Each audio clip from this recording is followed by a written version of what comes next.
제 주변의 목사님들이 요즘 그런 얘기 많이 합니다. 정말 교회 열심히 다니던 분들이 요즘 신앙의 위기를 겪는다 그럽니다. 오히려 젊은 분들은 온라인으로 이렇게 예배도 참석하시고 줌으로도 참여할 수 있는데 교회에서 정말 열심히 평생을 섬겼던 권사님들 70이 넘으시고 80이 되신 분들이 요즘 너무 힘드시다는 거예요. 이 폰도 제대로 못하고 온라인으로 같이 참여하지 못하고 아침에 일어나면 새벽 기도부터 시작해서 일주일 내내 교회에서 사시는 것이 그분들의 삶의 루틴이었는데 이게 깨져버린 거예요. 하나님을 의지하고 교회 중심으로 살았던 삶이 수십 년간 그렇게 살았던 삶이 멈춰버린 거예요. 이제 어떻게 살아야 될지를 모르겠다는 겁니다. 이 시간이 반년이 넘어가면서 더 무서운 것은 거기에 익숙해지고 있다는 사실이죠.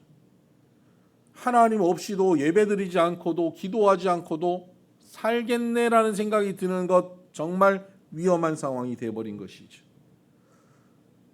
요즘 한국 교회는 정말 위기 가운데 있습니다. 성도님들이 평소에 신앙의 위기를 겪을 때 제가 한결같이 성도님들에게 권면하는 것은 공동체에 붙어 있어라.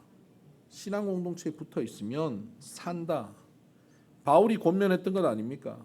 바울과 바나바가 초대교회 성도들이 어려움을 겪을 때 흔들리지 말고 신앙의 위기, 흔들리는 상황에 신앙 공동체에 딱 붙어 있으면 산다. 내 마음이 바닥을 치든 아니든 상관없이 신앙 공동체에 붙어 있으면 산다라고 권면했습니다. 그런데 요즘은 그게 잘 안 되는 상황입니다. 붙어 있을 신앙 공동체를 만날 수가 없는데요. 목회자를 만날 수가 없어요. 내게 좋은 멘토 역할을 해주시던 믿음의 선배들을 만날 수가 없는 거예요. 그러니 신앙의 위기에서 어떻게 극복해야 될지 더 힘든 겁니다. 오늘 읽은 우리 본문에 나오는 요아스라고 하는 이 왕은 이 시대의 성도들이 겪고 있는 위기와 유사한 위기를 겪습니다. 그의 삶의 스토리를 들어보면 이렇습니다. 아달랴, 그의 할머니죠. 아달랴가 그 손자들 다 죽이지 않습니까? 다 죽이면서 그 가운데 살아남은 것이 요아스인데 여호야다의 도움을 통해서 그가 성전에서 자라나서 7살 되었을 때 왕으로 등극합니다. 여호야다가 여러 그 레위인들과 또 지방의 리더들을 규합해서 쿠데타를 일으켰습니다. 혁명을 한 것이죠. 그리고는 요아스를 왕으로 옹립했습니다. 그렇게 왕이 된 요아스는 여호야다와 함께 40년을 통치합니다. 그 40년을 통치하는 가운데 그는 성전을 수리합니다. 성전을 수리하고 신앙의 혁명, 개혁을 이룹니다. 그래서 바알 우상을 섬기고 살았던 많은 백성들에게 하나님을 어떻게 섬겨야 하는지를 알려주었습니다. 성경은 그의 삶을 이렇게 표현합니다. 24장 2절을 보십시다. 제사장 여호야다가 세상에 사는 모든 날에 요아스가 여호와 보시기에 정직하게 행하였으며 14절도 보면요. 14절 하반절입니다. 끝부분을 보면 여호야다가 세상에 사는 모든 날에 여호와의 전에 항상 번제를 드렸더라. 여호야다가 사는 날 동안 요아스는 정직하게 행하였고 번제를 드리는 삶을 살았습니다. 이상한 게 있죠. 여호야다에 사는 날 동안이라고 하는 그 기간이 있습니다. 그럼 여호야다가 살지 않은 기간은요? 죽고 난 이후에는요? 지금 이것이 위기인 거예요. 여호야다가 죽었습니다. 정확한 기간을 우리가 알 수는 없지만 대략치를 추정해 보면 통치 39년, 그러니까 요아스는 태어나자마자 여호야다의 손에서 기름 받았기 때문에 7살의 왕이 되고 39년 동안 통치를 하는 동안 39 더하기 7 하면 몇 년입니까? 46년 동안 여호야다의 영향권 안에 있었습니다. 여호야다가 잘 양육한 거예요. 여호야다는 훌륭한 제사장이었습니다. 훌륭한 하나님의 사람입니다. 그와 같은 분이 요아스를 양육하고 멘토했습니다. 얼마나 좋습니까? 그래서 그는 왕으로서의 역할을 잘 감당했고 남유다를 하나님의 나라로 잘 세워갔습니다. 그런데 여호야다가 죽은 겁니다. 이제 그는 신앙의 위기를 겪게 됩니다. 붙어 있기만 하면 그는 잘 올 수 있었는데 붙어 있을 대상을 상실해 버린 겁니다. 자기가 흔들리면 잡아주던 존재가 있었는데 그가 없어진 거예요. 그리고는 오히려 그에게 유다 각 지역에 있던 리더들, 방백들이 와서 그의 신앙을 흔드는 요구를 하는 겁니다. 그는 여호야다가 떠난 가운데 죽은 이후에 두려움과 염려 가운데 있었는데 방백들이 와서 우리가 당신을 왕으로 여전히 인정하고 함께 통치해 갈 텐데 우리의 요구는 하나다. 아세라와 우상을 섬기는 것을 인정하라는 거예요. 우상 섬기는 걸 인정해달라는 겁니다. 그걸 요구한 거예요. 성전을 수리하고 종교혁명을 일으켰던, 종교개혁을 일으켰던 요아스가 그 요구를 쉽게 받아들일 수 있었겠습니까? 여호야다에게 양육받고 살았던 그가 우상 섬기는 것을 요구하는 방백들의 요구를 받아들일 수 있었겠습니까? 마음에 많은 갈등이 있었을 겁니다. 그런데 그는 그 갈등 끝에 만약에 이들의 말을 듣지 않으면 이들이 나에게 등을 돌릴 것이라는 두려움이 생긴 겁니다. 이들을 돕지 않으면, 이들과 함께 하지 않으면 나는 왕으로서 왕권을 유지하지 못할 것이라는 두려움이 생겼습니다. 결국 그는 흔들렸고 우상 숭배를 합니다. 선지자를 보내서 하나님께서 회개를 촉구하지만 듣지 않았습니다. 심지어 자기의 스승, 자기의 멘토, 자기 인생에 가장 귀한 분 아닙니까? 여호야다. 그분의 아들 스가랴가 하나님의 감동을 받아서 회개를 촉구하는데 그 스가랴를 죽여버립니다. 어떻게 이런 일을 행할 수 있습니까? 그로부터 1년 후 아람과 전쟁을 하고 거기서 부상을 입습니다. 그리고 부하들에 의해서 살해됩니다. 그리고 유다의 왕들이 들어가는 묘실에 들어가지 못하고 장사 지내집니다. 그것은 왕으로 인정받지 못한다는 겁니다. 하나님의 백성으로 함께 참여하지 못한다. 이제 죽었어도 하나님의 백성으로 참여하지 못한다. 완전히 버려진다는 그런 의미입니다. 40여 년간 믿음으로 살아온 사람입니다.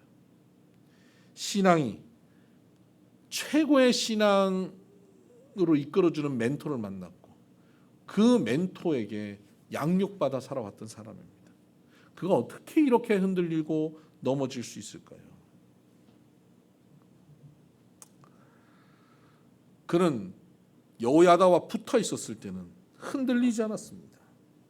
여호야다와 함께 하였을 때는 많은 신앙의 업적을 남겼습니다.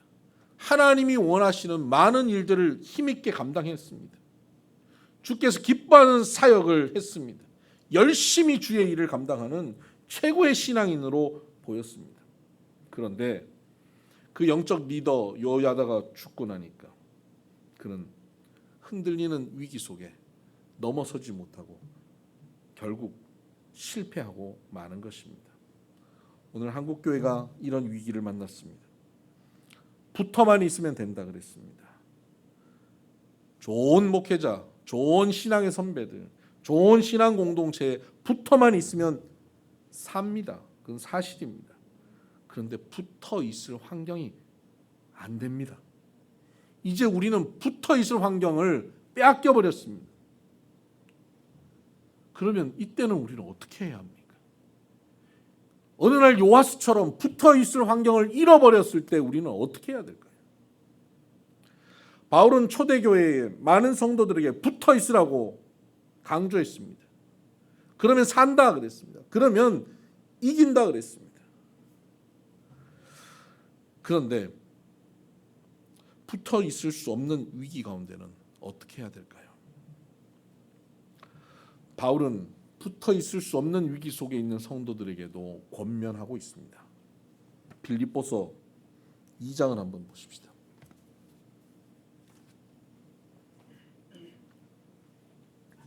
빌립보서 2장, 신약성경 320쪽입니다. 2장 12절입니다. 그러므로 나의 사랑하는 자들아, 너희가 나 있을 때뿐 아니라 더욱 지금 나 없을 때에도. 나 있을 때에는 바울에게 붙어 있을 수 있습니다. 의지할 수 있어요. 양육받을 수 있습니다. 그런데 내가 없을 때입니다. 지금 바울은 로마 감옥에 갇혀 있습니다.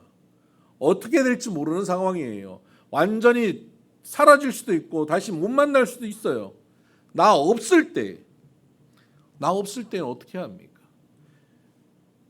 신앙의 멘토가 사라졌습니다. 붙어 있어야 될 공동체가 없어졌어요. 내가 붙어 있어야 하는 상황인데 붙어 있을 수 없는 상황이 되어버린 겁니다. 나 없을 때, 붙어 있을 수 없을 때는 어떻게 합니까? 항상 복종하여 두렵고 떨림으로 너희 구원을 이루라. 있을 때에도 마찬가지지만 더욱 없을 때 더욱 어떻게 합니까? 복종하여 두렵고 떨림으로 너희 구원을 이루라고 말씀하고 있습니다. 의지할 신앙의 리더가 사라지고 붙어 있을 공동체가 존재하지 않을 때, 지금 우리처럼 모이지 못하는 교회가 되어버렸을 때, 우리는 그 신앙의 위기 속에서 우리는 어떻게 해야 이 신앙의 위기를 극복할 수 있습니까?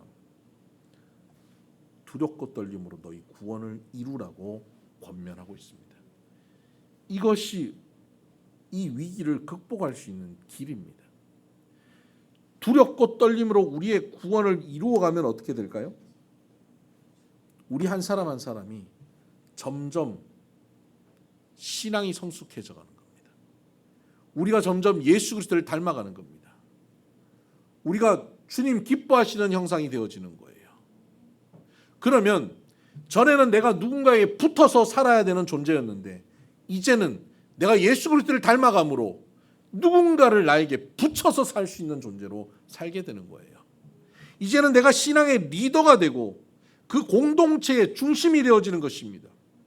예수님께서는 제자들에게 그 붙어야만 살 수 있을 것 같은 연약한 제자들에게 권면하시고 선포하시고 명령하셨습니다. 가서 제자 삼으라. 아직 예수님을 만난 지 3년밖에 되지 않았고 불과 얼마 전에 예수님을 부인하고 떠나갔던 그 초라한 제자들에게 너희가 가서 제자 삼으라는 겁니다. 가르쳐 지켜 행하게 하라는 겁니다.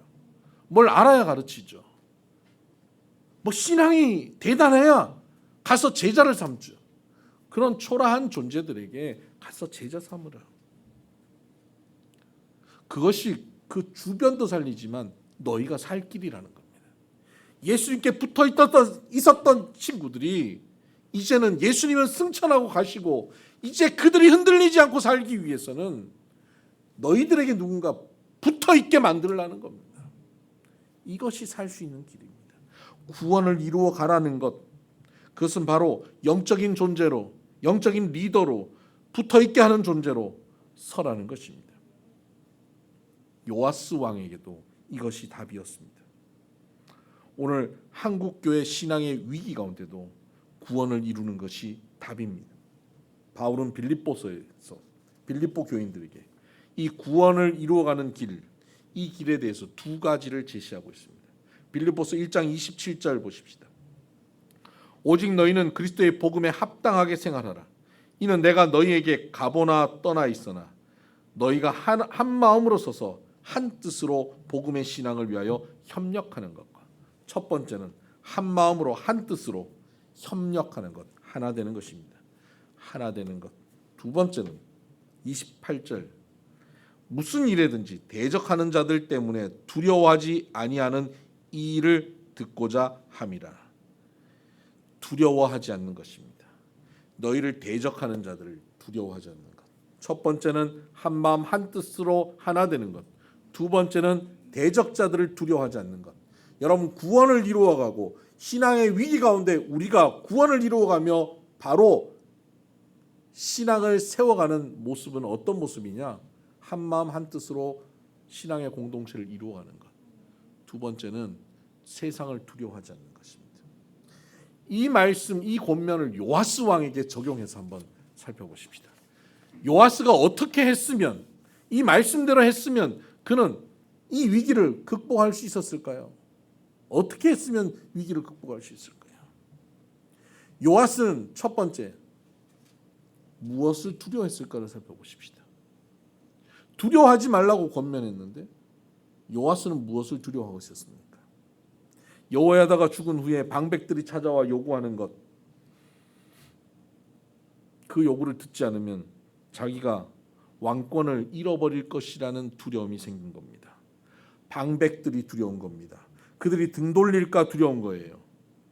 46년 전을 돌아보면 자기가 할머니 손, 이 아달랴의 손에 의해서 죽을 수밖에 없는 상황이었어요.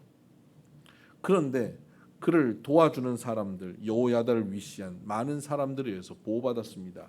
그리고 7살 때 왕으로 등극합니다.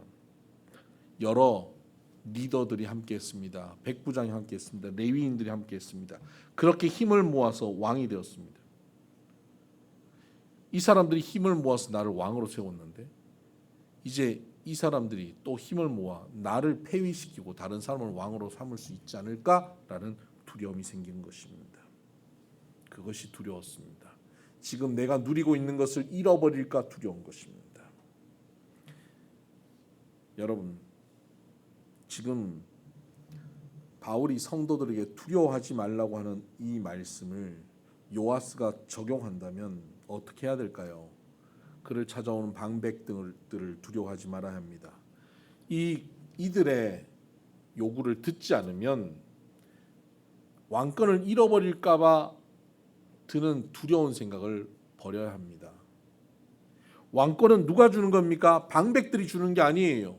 왕권은 하나님이 주시는 것이에요. 지금 여기까지 인도하신 것은 사람들이 만들어 주신 것이 아니라 하나님이 만들어 주신 것이에요. 사람들의 힘이, 사람들의 연합한 그들의 권력이 센 것이 아닙니다. 하나님의 힘이 강력한 것입니다. 요아스가 두려워할 것은 방백들이 아니었습니다. 하나님을 두려워했어야 합니다. 하나님을 경외하는 삶, 이것이 신앙의 위기를 극복할 수 있습니다. 오직 하나님만 믿고 그분이 주시는 은혜로만 살 것이라고 고백했어야 합니다. 46년 전 죽을 수밖에 없는 위기 속에서도 하나님이 그때 사람을 붙여서 살려주셨고 7살 때 왕이 될 때도 하나님이 사람들을 붙여주셔서 왕이 되게 하셨고 여기까지 하나님께서 인도하셔서 이끌어 주셨다고 고백해야 했습니다. 그런데 사람을 의지한 것입니다. 여호야다가 해준 거라고 생각한 거예요. 리더들이 도와준 거라고 생각한 거예요. 방백들이 함께 마음을 모아줬기 때문에 여기 왔다고 생각한 것입니다. 하나님을 믿지만 사람들을 너무 많이 의지하는 마음이 그에게 있었습니다. 그래서 사람을 잃었을 때, 자기가 믿고 의지했던 사람이 떠났을 때 그는 흔들리고 무너질 수밖에 없었던 것입니다. 하나님이 살려주시고 하나님이 도와주신 것을 명심하고 세상을 두려워하지 않았다면 그는 그 위기를 극복할 수 있었습니다. 구원을 이루어가는 성도의 삶은 어떤 삶이냐? 바로 세상을 두려워하지 않고 하나님을 경외하는 삶을 사는 것입니다. 오늘날 우리도 두려움 속에 노출되고 있습니다. 지금 코로나로 인해서 우리는 굉장히 많은 두려움을 겪고 있습니다. 이 두려움은 그저 두려움이라고 하는 하나의 감정으로만 찾아오지 않습니다. 이 두려움은 우리를 불안으로 이끌어가기도 하고 염려로 이끌어가기도 하고 초조함으로 이끌어가기도 합니다. 이러한 두려움이 우리를 온갖 부정적인 감정들로 이끌어갑니다. 사업의 현장에서도, 직장에서도, 자녀를 양육하는 문제에 있어서도 우리는 이러한 두려움과 불안과 염려와 초조 속에 우리가 흔들려 있는 것입니다. 저 사람이 도와주지 않으면 이번에 이 가게를 문 닫아야 될 것 같고, 저 은행권에서 이번에 도와주지 않으면 사업을 접어야 될 것 같고, 내 직장 상사가 이번에 저렇게 하기 때문에 나의 미래는 불투명해지는 것 같고, 내 아이가 성적이 이 모양이기 때문에 내 아이의 인생 미래는 어려워질 것 같고, 이런 것 때문에 두렵고 불안하고 염려하고 초조해하는 것, 이걸 극복해야 합니다. 그 은행이나 그 사람이나 자녀의 점수나 이것이 무언가를 결정짓지 않습니다. 하나님만이 결정짓습니다. 하나님이 주권자십니다. 하나님이 함께 하시면 사막에 강을 내십니다. 바다 밑에 길을 내십니다. 하나님이 함께 하시면 죽은 자도 살리시고 없는 중에 있는 것 같이 불러주시는 분이심을 믿어야 합니다. 그 하나님을 나의 주권자로 통치자로 온전히 고백할 때 날마다 나를 엄습해오는 세상의 두려움, 대적들의 두려움을 우리는 넘어설 수 있습니다. 신앙이 흔들리게 되는 그 순간 이 두려움을 넘어서서 하나님 온전히 신뢰하는 믿음으로 걸어가게 되기를 주의 이름으로 축복합니다. 이것이 구원을 이루는 모습입니다. 두 번째, 요아스가 위기를 극복할 때 필요했던 모습은 바울이 권면했던 한 뜻과 한 마음으로 복음을 위해서 협력하라는 것입니다. 복음을 위해서, 하나님 나라 위해서 하나가 되어야 한다는 것입니다. 요아스는 이 복음을 위해서, 하나님 나라를 위해서 협력하고 하나가 되어야 될 사람을 죽였습니다. 여호야다의 아들 스가랴의 경고를 무시하고 죽인 것입니다.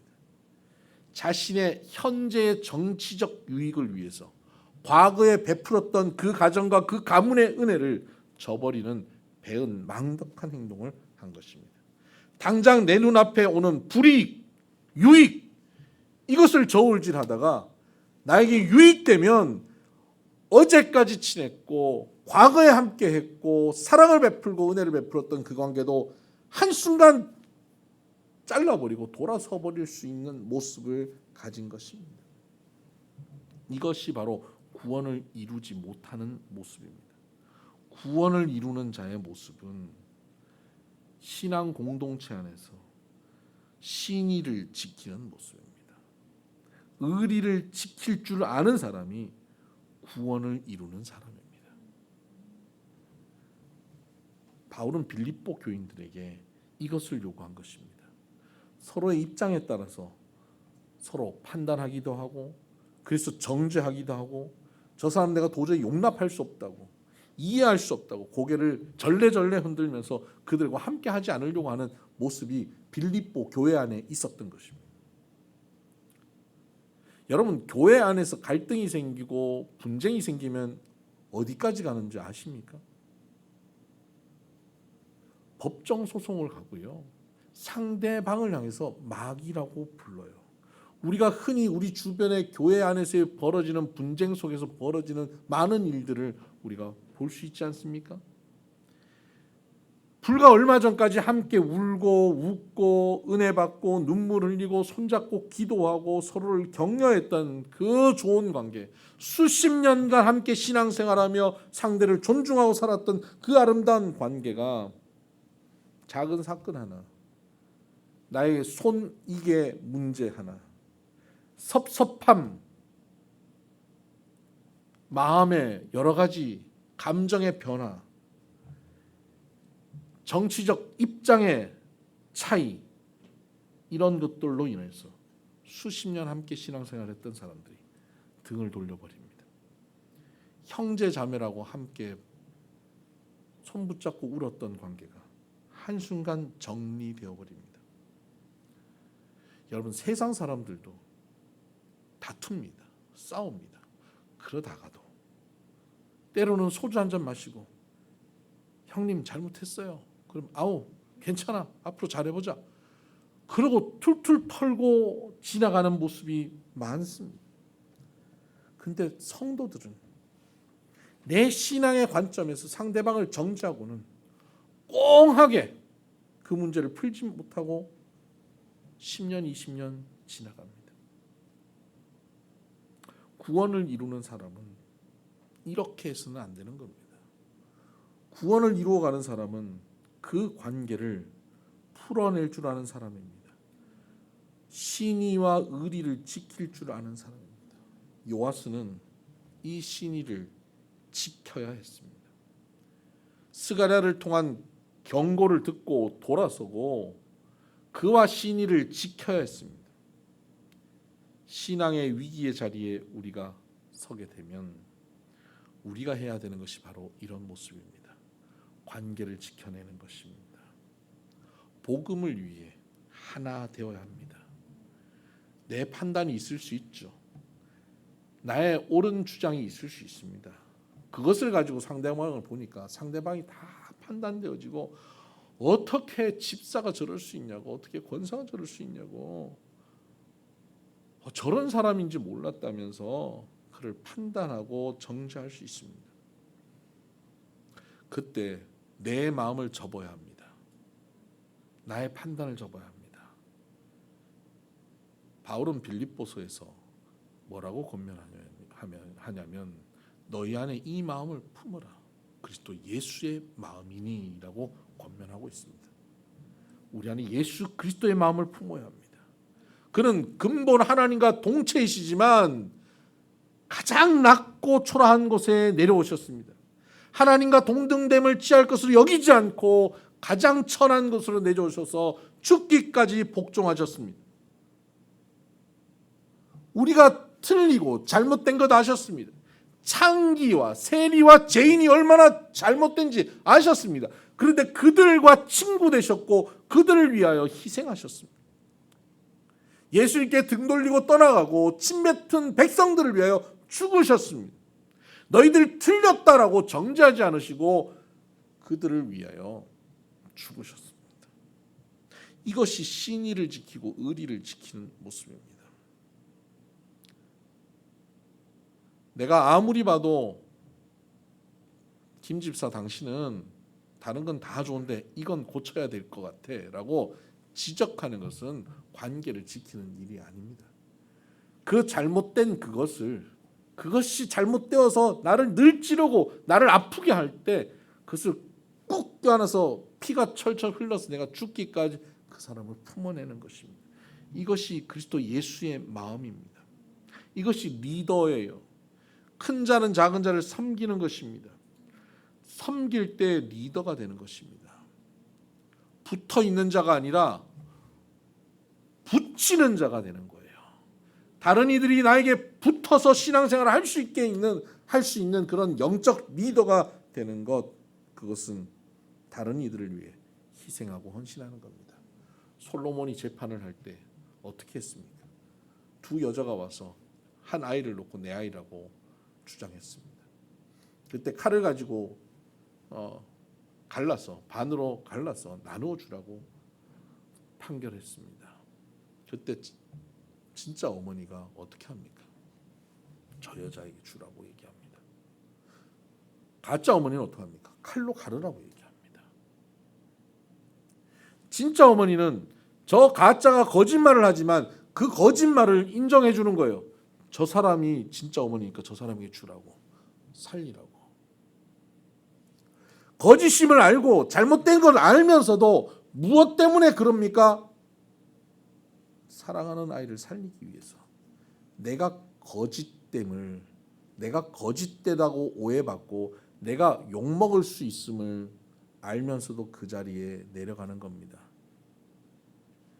신앙 공동체를 살릴 수 있는 사람들, 하나님 나라를 세워갈 수 있는 사람은 어떤 사람입니까?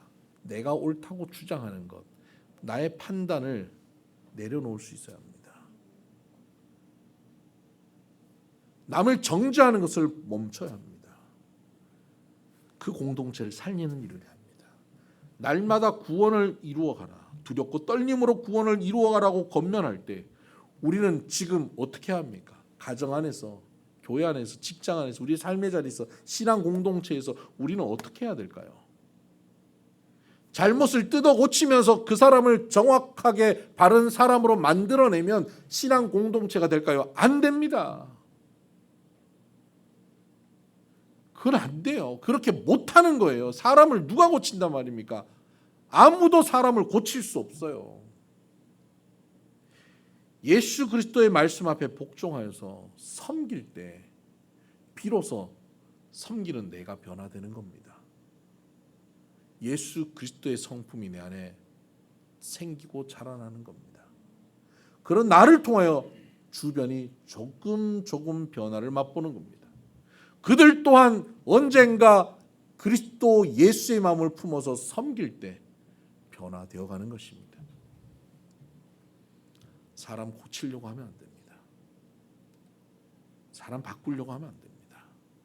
그대로 용납하고 인정하고 그저 신뢰하고 믿어주고 격려하고 부족한 부분 덮어주면서 가는 것입니다. 그럴 때 이런 노력을 할 때 우리의 말투는 달라집니다. 우리의 표정이 달라집니다. 이러한 모습이 구원을 이루는 모습입니다. 이 구원을 이루는 모습이